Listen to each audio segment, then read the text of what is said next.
The Blood Moon Ritual Chapter Titles. Chapter 1. The Omen in the Sky. The night sky was not its usual serene expanse of twinkling stars. Instead, a deep crimson hue spread across the heavens, casting an eerie glow over the town of Ravenshade. The townspeople gathered in hushed whispers, their faces pale with a mixture of awe and dread. They had seen the blood moon before, but never had it burned so intensely. Never had it sent a shiver down their spines quite like this. Elders exchanged uneasy glances, recalling old legends, tales of a ritual as ancient as the town itself, a ceremony that could not be ignored.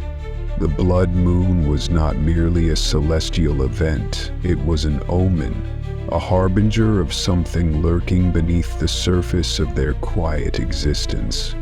Amidst the fearful murmurs, a young historian named Elias stared up at the sky, his mind racing through the archives of forbidden knowledge he had studied. He had read of this moment, but he never thought he would witness it. The prophecy was unfolding, and he knew it was only the beginning. Somewhere deep within the woods that bordered Ravenshade, a figure in a dark cloak stood motionless beneath the ominous glow, a sinister smile curling upon their lips. The time had come. The blood moon ritual had begun. Chapter 2. Whispers of the Ancients. Elias knew the town of Ravenshade held secrets, but the hushed conversations among the elders that night unsettled him in a way he couldn't ignore. The blood moon had returned, and with it, the town's oldest fears.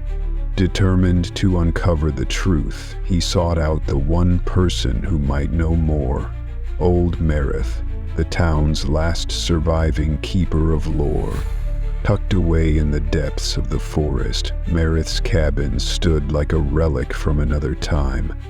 When Elias arrived, the old woman was already waiting, a candle flickering between them. "You seek the whispers of the ancients," she rasped, "but be warned, some knowledge should never be unearthed." She led him to a tattered manuscript, its pages brittle with age. As Elias traced the inked symbols, a shiver ran down his spine. The words spoke of an ancient ritual, one meant to harness the power of the blood moon. But it came at a cost, a sacrifice, always demanded, always given. "They tried to stop it once," Merith whispered. "The ones who defied the ritual vanished. Their voices linger in the wind, their souls trapped between worlds. The ancients, do not forget." A gust of wind rattled the cabin walls, and for the briefest moment, Elias swore he heard them, the whispers calling his name. Chapter 3. The Forbidden Prophecy. Elias sat in the dim glow of Merith's cabin, the old manuscript spread open before him. His hands trembled as he turned the brittle pages, deciphering the cryptic symbols and ancient text. What he read sent a chill through his bones. "The blood moon will rise when the cycle is broken," the prophecy read. "The marked one shall stand at the crossroads of fate, where darkness and sacrifice intertwine. The town will choose, one life to seal the past, or many to suffer its wrath." Elias swallowed hard. The passage was clear. The town had a choice to make. The blood moon demanded a sacrifice, but if it was denied, something far worse would be unleashed. "Who is the marked one?" Elias asked, his voice barely a whisper. Merith's weary eyes met his. The prophecy speaks of a chosen soul, one born beneath the blood moon.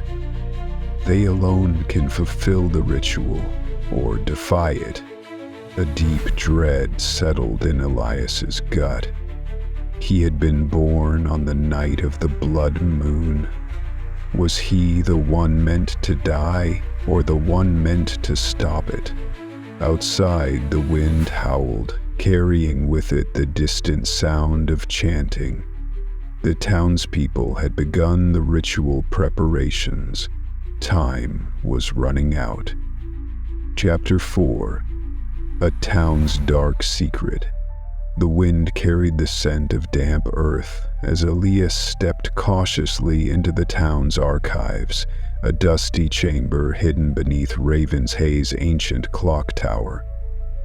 The candle in his hand flickered against the cold stone walls, revealing shelves stacked with brittle scrolls and time-worn books.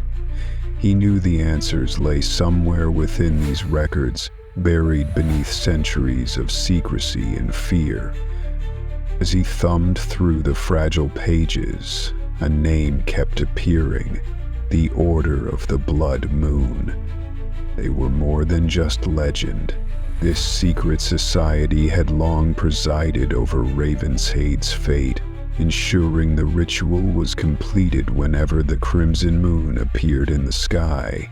But what unsettled Elias most was the realization that the Order wasn't just a relic of the past. They were still watching, still guiding events from the shadows.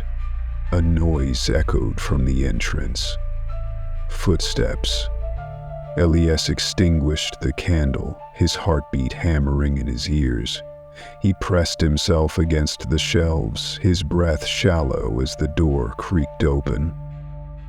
A hooded figure stepped inside, their silhouette barely visible in the darkness. The Order had discovered his search. The figure turned its head slightly, as if listening. Then, with a slow and deliberate movement, it placed an old leather-bound book on the central table before vanishing into the night. Elias hesitated before stepping forward, his fingers tracing the book's worn spine. The title sent a jolt of fear through him: The Price of Betrayal. As he opened the first page, Elias knew there was no turning back. The town's dark secret was unraveling before his eyes, and the truth was more terrifying than he could have ever imagined. Chapter 5. The Gathering Shadows. The night had grown darker than usual, the moon's crimson glow casting long shadows that seemed to move on their own. Elias left the archives with the book clutched tightly in his hands, his mind racing with the revelations it contained. Every corner of Ravenshade now felt like it harbored unseen eyes, watching, waiting. The town square was nearly empty, the usual lanterns dimmed as if the very air sought to stifle their light. He spotted a small gathering near the church, their murmured voices drifting towards him like ghostly whispers. As he stepped closer, the words became clear. "The marked one has been found," an elderly man declared. "The ritual must be carried out before the blood moon wanes, or all will be lost." Elias froze. Had they discovered his secret? Did they know he had uncovered the truth about the ritual? Panic set in as he turned to retreat, only to feel a cold hand clasp his wrist. He whipped around, expecting to see a villager, but found nothing but shadows swirling at his feet. A shiver ran down his spine. The town was no longer just haunted by fear, it was alive with it. Somewhere deep within the woods, a low chant began, carried by the wind. The ritual was no longer just a story of the past. It had begun anew. Chapter 6, Marked by the Moon. Elias could feel the weight of the town's expectations pressing down on him as he navigated the narrow streets of Ravenshade. The blood moon loomed overhead, its crimson light illuminating the world in an otherworldly glow. He had spent his entire life believing he was just another villager, but now he knew the truth. He was the one marked by fate. As he reached the edge of the forest, he could hear the distant chanting of the townspeople. They were preparing for the ritual, and he knew that he had little time left to decide his course. Would he accept his fate, or would he fight against the cycle that had bound Ravenshade for centuries? A rustling in the trees made him turn sharply. Standing before him was the hooded figure he had seen in the archives. Slowly they pulled back their hood, revealing a face Elias had never seen before, yet somehow recognized deep within his soul. "You are not alone in this," the stranger said. "The marked one has always had a choice." Confusion warred with hope in Elias's heart. The blood moon pulsed in the sky, as if urging him forward. His fate was no longer just a legend written in dusty tomes. It was real, and it was happening now. Chapter 7. The ritual begins. The town of Ravenshade had gathered in the clearing at the forest's edge, their faces illuminated by the eerie red glow of the blood moon. Hooded figures stood in a circle, their low chants echoing through the trees, weaving an incantation as old as the town itself. A stone altar, stained with time and sacrifice, rested at the center, awaiting its next offering. Elias stood frozen at the outskirts, his heart hammering against his ribs. He had spent his life unraveling the mysteries of the past, but now he was staring directly into the heart of Ravenshade's darkest tradition. The truth had been revealed to him in whispers and half-forgotten legends, but now it unfolded before his eyes in grim, undeniable reality. A heavy silence fell as the chanting stopped. From the shadows, the town's elders stepped forward, a ceremonial dagger gleaming in his wrinkled hands. His eyes, dark and unreadable, swept over the gathered townsfolk before landing on Elias. "The time has come," the elder intoned. "The blood moon demands its due." The crowd parted, revealing a figure kneeling before the altar, bound and trembling. Elias felt his breath hitch. He recognized the sacrifice. It was someone he never expected. The choice had always been his, but now, as the ritual reached its climax, he realized choosing meant more than saving a life. It meant deciding the fate of Ravenshade itself. Chapter 8. Blood and Betrayal. Elias stood paralyzed as the ritual reached its peak. The blood moon hung above them, casting a sickly red glow over the clearing. The air was thick with the scent of burning incense and damp earth. The chanting of the hooded figures grew louder, reverberating in his skull like the tolling of a death bell. The elder raised the dagger, its blade gleaming in the crimson light. The sacrifice knelt before the altar, trembling, eyes wide with terror.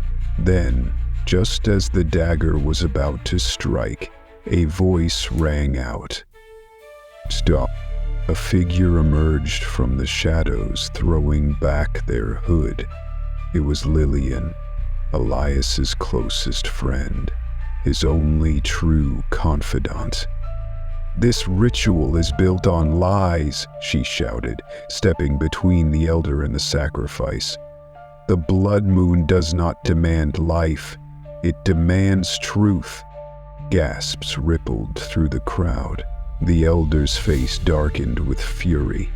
"You do not know what you speak of, child. The ritual has been upheld for generations. Without it, Ravenshade will fall into ruin." Elias's mind whirled. Could she be right? Had they all been deceived by the elders who clung to power through fear? The book he had found in the archives, the one left behind by the hooded stranger, hinted at another way, a way to break the cycle without bloodshed. But it required something more dangerous than sacrifice. Before Elias could react, the elder lunged at Lillian, dagger in hand. Without thinking, Elias threw himself forward, grappling with the old man. The villagers shouted in confusion, some moving to stop them, others hesitating. The ritual was unraveling before their eyes. Then, in the chaos, the dagger found flesh. Blood splattered across the altar. Elias staggered back, his hands stained red. The elder gasped, eyes wide with shock before collapsing to the ground. Silence fell over the clearing. The villagers stood frozen, watching as the man who had upheld the ritual for decades took his last breath. The blood moon pulsed above them. The ground beneath them trembled. Something ancient had been disturbed. The ritual was broken, but at what cost? Chapter 9. A desperate escape. The night was alive with whispers, the chilling wind carrying the echoes of the broken ritual.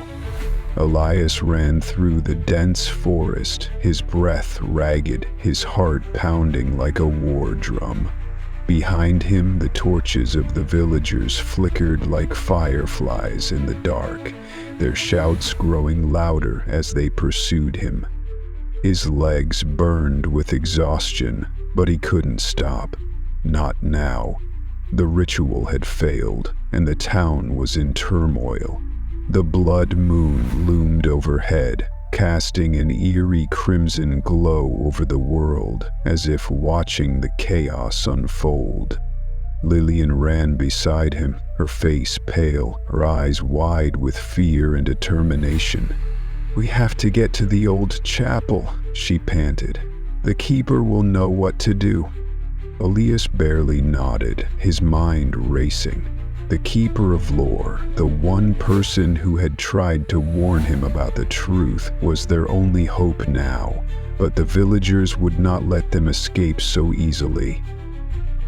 A deep horn sounded in the distance, a signal that the hunt had truly begun.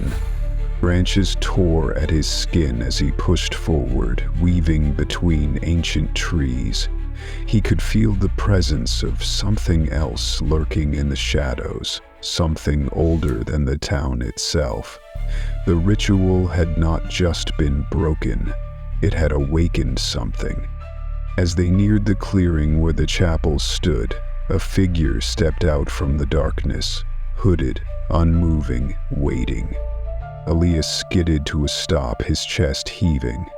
The figure slowly raised a hand, pointing directly at him. "The cycle has been disrupted," the voice intoned, hollow and foreboding. "Now the true curse begins." Chapter 10. The Cursed Ones. Elias felt his breath catch in his throat as the hooded figure stepped closer, their voice echoing with an unnatural timbre. The villagers' torches flickered in the distance, their angry shouts muffled by the weight of the blood moon overhead.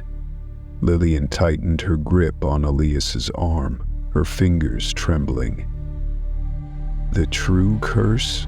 Elias asked, his voice barely above a whisper. The figure lowered their hood, revealing a gaunt face etched with deep, glowing runes. Their eyes, once human, shimmered with an eerie red light.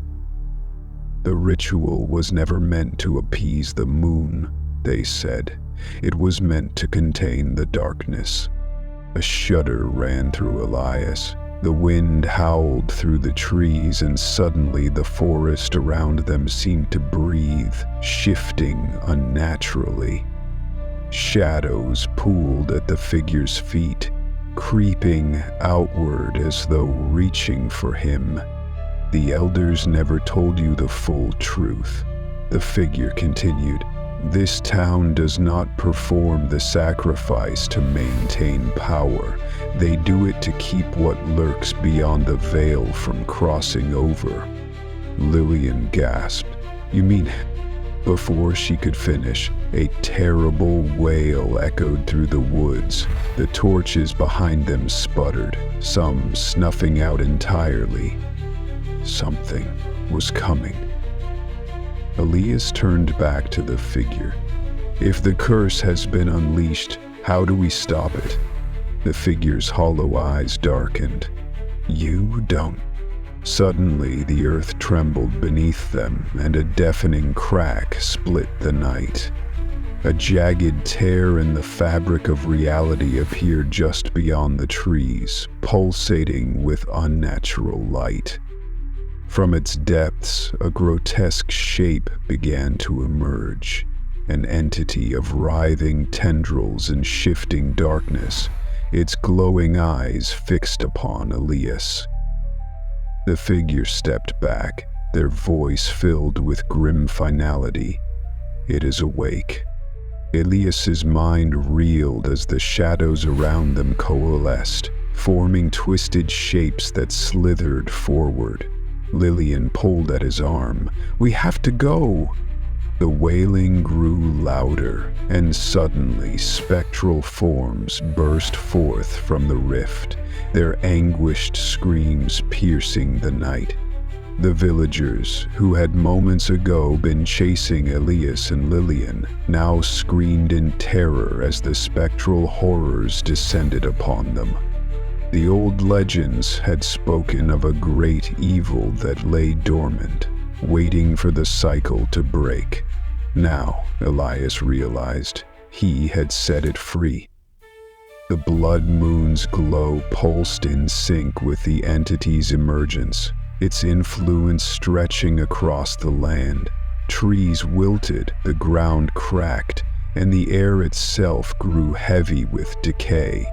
Elias clenched his fists, forcing himself to think. If the ritual had been meant to contain this force, then there had to be a way to bind it again.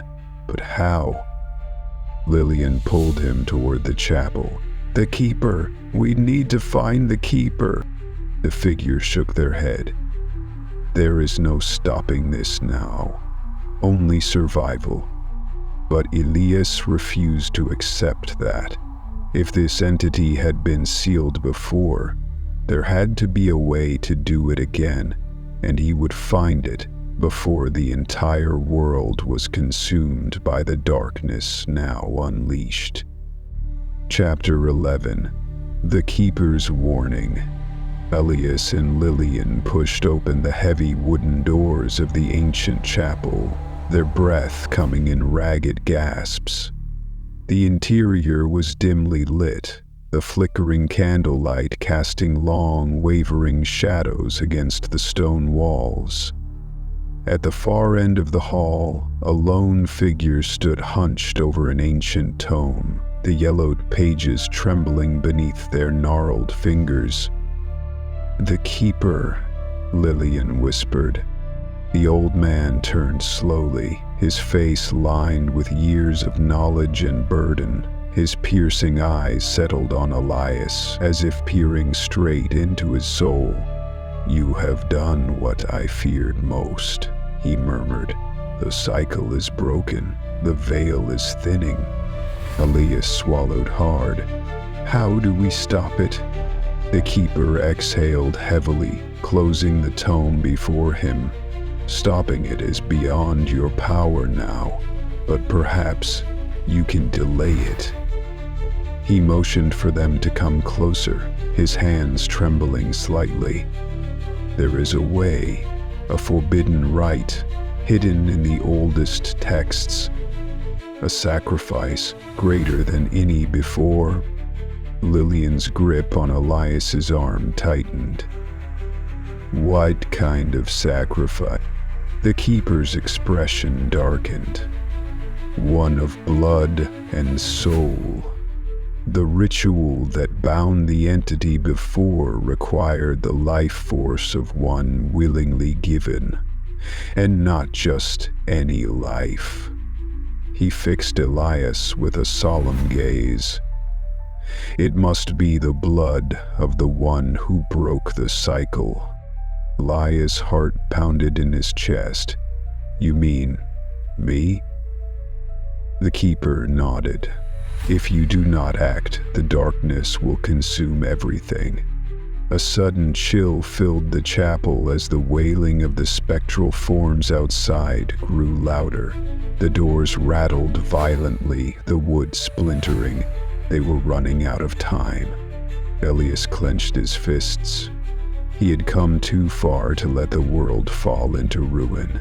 He would find a way, no matter the cost. Chapter 12. Through the Crimson Veil.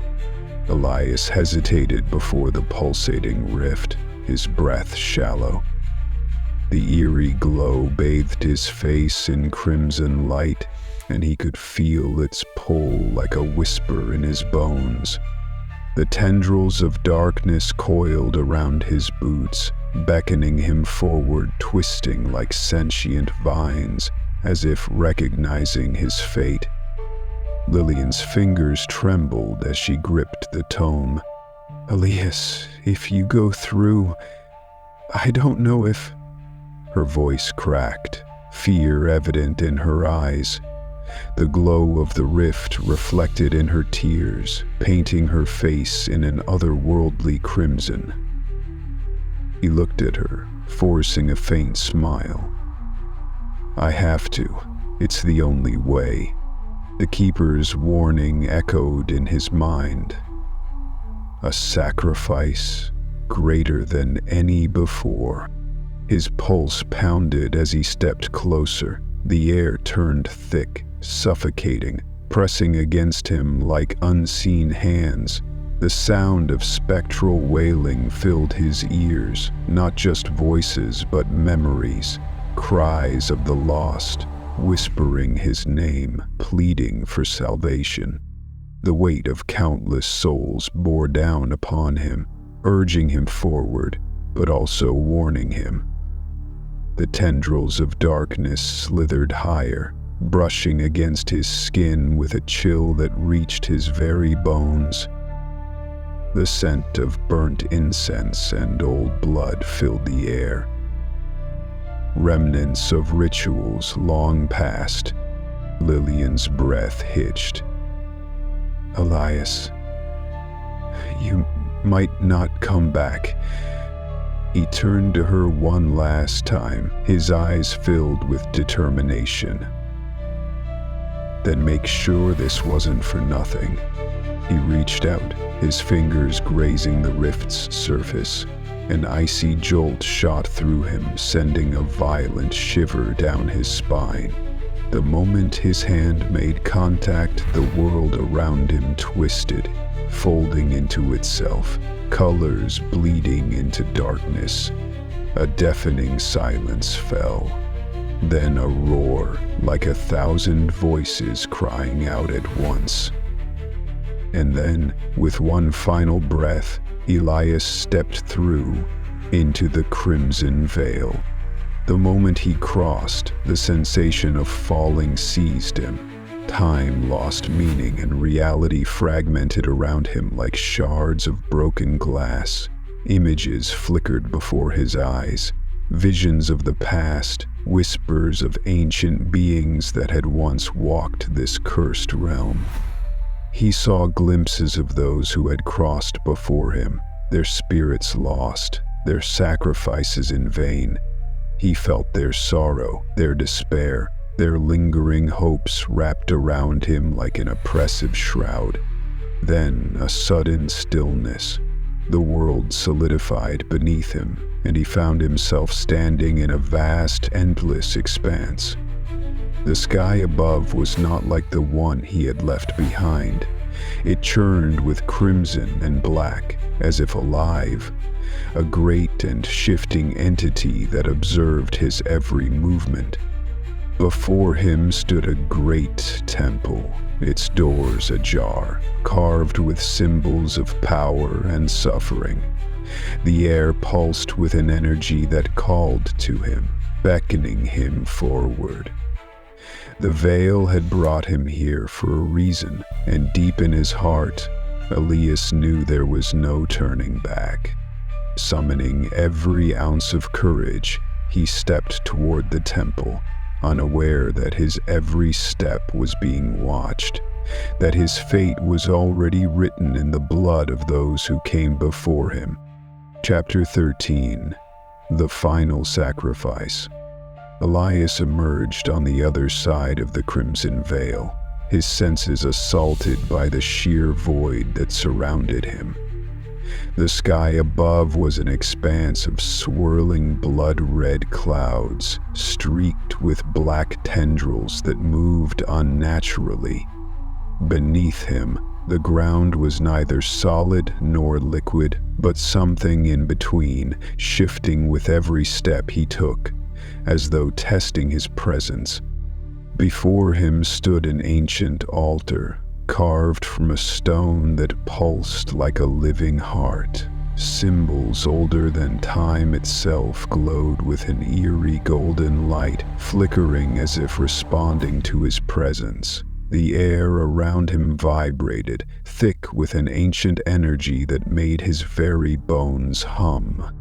At the center of the altar lay a blade, ornate, gleaming, and humming with a power he could feel coursing through the very fabric of his soul. A voice, both familiar and foreign, echoed around him. "Elias, you have come. Are you ready to fulfill the final sacrifice?" He turned to see the Keeper, now fully materialized, their form an amalgamation of shifting shadows and piercing golden eyes. Their presence was neither welcoming nor hostile, merely expectant, like a judge waiting for a verdict that had already been written. Elias's heart pounded as he approached the altar. He had known this moment was coming, yet now that he stood before it, doubt gnawed at him. Was this truly the only way? The weight of every decision, every sacrifice before him bore down on his shoulders. Lillian's voice rang in his mind. Then make sure this wasn't for nothing. With a deep breath, he reached for the blade. The moment his fingers wrapped around its hilt, a searing pain shot through him, and a flood of memories that were not his own overtook his mind. Visions of past sacrifices, of lives given willingly and unwillingly to maintain the balance, played before his eyes. He saw faces filled with agony, relief, and resignation. Their echoes whispered through his mind, urging him forward, yet warning him of what was to come. The truth hit him like a tidal wave. The sacrifice required was not one of blood, but of self. The cycle had to be broken, and for that he had to relinquish his identity, his very existence, becoming one with the veil itself. He was not just offering his life, he was surrendering to something far greater. To undo the chains of fate, he had to become something beyond human, beyond mortal comprehension. The Keeper watched in silence as Elias lifted the blade, realization settling over him. This was the price. He would not return, but the world would be saved. It was no longer a choice, but an inevitability, woven into the very fabric of destiny. A single tear slipped down his cheek as he whispered his final words. "Lillian, remember me." And with that, Elias plunged the blade into his chest. A shock wave of crimson energy erupted from the altar, the veil consuming him in a blinding burst of light. His body faded, dissolving into the fabric of reality itself, his existence rewriting the fate of the world in a final, silent sacrifice. Chapter 14. Breaking the Cycle. Lillian stood at the edge of the rift, her breath caught in her throat as the last echoes of Elias's voice faded into silence. The veil rippled violently, as though it were protesting his sacrifice, yet something felt different, less oppressive, as if the weight of centuries had begun to lift. She clutched the tome tightly, its pages glowing with remnants of the ritual's energy. The words that once bound the cycle had changed. The ancient runes, once indecipherable, now wove together into something new, a path forward instead of a repeating loop. This was the first time in recorded history that the cycle had been broken, and with it, the ancient power structures that had long dictated fate began to shift. A gust of wind rushed past her, and suddenly the crimson veil pulsed one last time before shattering like glass. The air around her was charged, crackling with the remnants of Elias's final act. The blood-red sky slowly shifted, streaks of gold piercing through the darkness. The world was changing. With each breath she took, the very fabric of reality adjusted, accommodating the absence of the veil. The oppressive weight that had lingered over the land for centuries was dissipating, revealing a future untethered to endless sacrifice. A deep rumble resonated from beneath the ground. The temple that housed the ritual chamber began to tremble, stones crumbling as the balance of power shifted. Lillian stumbled backward, shielding her eyes as a bright light engulfed the chamber. When she dared to look again, the altar was gone, and in its place stood a gateway, one not of torment but of renewal. It shimmered with a soft, pulsating glow, as if beckoning her forward. This was the path Elias had carved, a way into an era no longer defined by blood rituals and ancient debts. She took a shaky breath. Elias had broken the cycle, but at what cost? The knowledge of his sacrifice burned in her chest. Grief and hope intertwined. He had entrusted her with the future, and she would not let his actions be in vain. She pressed a hand to the tome, feeling the lingering warmth of its magic. This knowledge, this history, would be rewritten by her own hands. The veil was no more, but its echoes remained. Lillian turned away from the ruins, the weight of responsibility heavy on her shoulders. She took one last glance at the new gateway before stepping forward, determination settling in her bones. The world had changed, and now it was up to her to guide it into the unknown future that awaited. The story was far from over. It was only just beginning. Chapter 15. Dawn of a new era. The world was not as it once had been. Where once the sky bled crimson, it now bore hues of gentle gold, as if dawn had stretched itself across existence. The land, which had trembled under the weight of the veil's curse, now lay still, reborn in the silence after the storm. Lillian stepped cautiously through the remnants of the temple, her fingers trailing along the broken stones.